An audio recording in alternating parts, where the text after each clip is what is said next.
Hello friends, कैसे हो सब। आशा करती हूँ सब ठीक ठाक होंगे। तो आज हम जो डिस्कस करेंगे मास्टर कैडर हिंदी का सिलेबस। तो सबसे पहले है क भाग। सबसे पहले नोट, परीक्षा की कठिनाई का स्तर स्नातक रहेगा। जो परीक्षा की कठिनाई का स्तर, जो इसकी बुक्स वगैरह रहेंगी, जो सिलेबस रहेगा वो बीए तक का रहेगा। हिंदी साहित्य का इतिहास, सबसे पहले आदिकाल व मध्यकाल। इसमें सबसे पहले हिंदी साहित्य का इतिहास, काल विभाजन, सीमा निर्धारण और नामकरण। सेकंड है आदिकाल की पृष्ठभूमि, सिद्ध और नाथ साहित्य, रासो काव्य, जैन साहित्य। आदिकाल की प्रमुख परिस्थितियां और प्रवृत्तियां। सेकंड है भक्ति काल की परिस्थितियां, प्रवृत्तियां और विभिन्न काव्य धाराएं। सेकंड है संत काव्य में सूफी काव्य, राम काव्य, कृष्ण काव्य, प्रमुख कवि और उनका योगदान। जो थर्ड है इसमें रीतिकाल, नामकरण उसका, विभिन्न धाराएं, परिस्थितियां और प्रवृत्तियां। थर्ड है प्रमुख कवि। कवि कौन कौन से हैं? चंद्रबरदाई, अमीर खुसरो, विद्यापति, कबीर, सूरदास, तुलसीदास, रैदास, केशव जायसी, बिहारी, रहीम, मीराभाई और रसखान। आधुनिक काल। आधुनिक काल सेकंड जो है आधुनिक काल। आधुनिक काल की प्रमुख परिस्थितियां और प्रवृत्तियां। भारतेंदु युग, द्विवेदी युग, छायावादी, प्रगतिवाद, प्रयोगवाद, नई कविता। प्रमुख साहित्य का रचनाएं और विशेषताएं। हिंदी गद्य का उद्भव व विकास। थर्ड है कहानी, उपन्यास, नाटक, निबंध, आत्मकथा, जीवनी, संस्मरण, रेखाचित्र, यात्रा, वृत्तांत, डायरी आदि।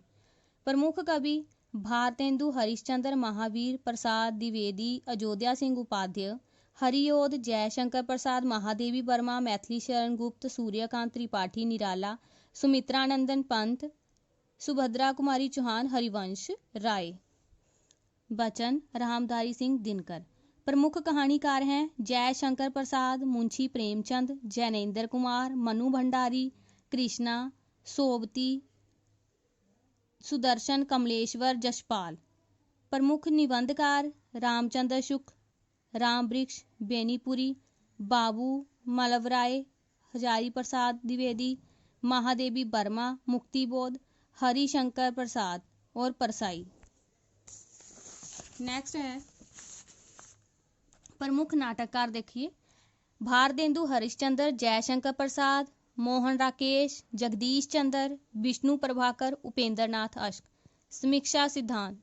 काव्य की परिभाषा तथा वेद, महाकाव्य, खंड काव्य, गीति काव्य की परिभाषा तथा विशेषताएं।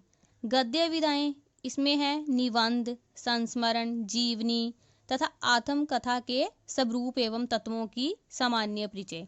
उपन्यास की परिभाषा, तत्व और वर्गीकरण। कहानी की परिभाषा और वर्गीकरण। समीक्षा सिद्धांत केवल नाटक और एकांकी परिभाषा, तत्व और वर्गीकरण।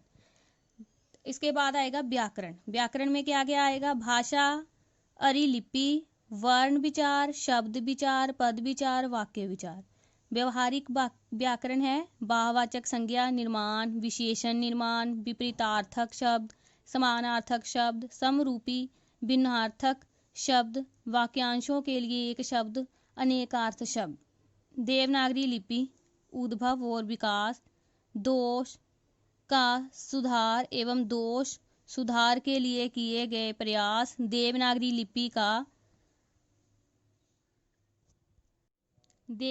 लिपि का मानक रूप तथा हिंदी वर्तनी का मानकीकरण। आगे है मुहावरे और लोकोक्तियां। उसके बाद तकनीकी शब्दावली में प्रमुख परिभाषिक शब्द अंग्रेजी से हिंदी। अलंकार, अनुप्रास, जमक, वक्रोक्ति, उपमा, रूपक, अतिशयोक्ति, विरोधाभास, उत्प्रेक्षा। आगे है छंद। छंद में आएगा दोहा, सोठा, चौपाई, सवैया, कवित्त, कुंडलियां। इसी के साथ आज का हमारा खत्म होता है यहीं पर। आज जो हमने सिलेबस डिस्कस किया है। तो सबको बाय एंड थैंक्स वीडियो देखने के लिए।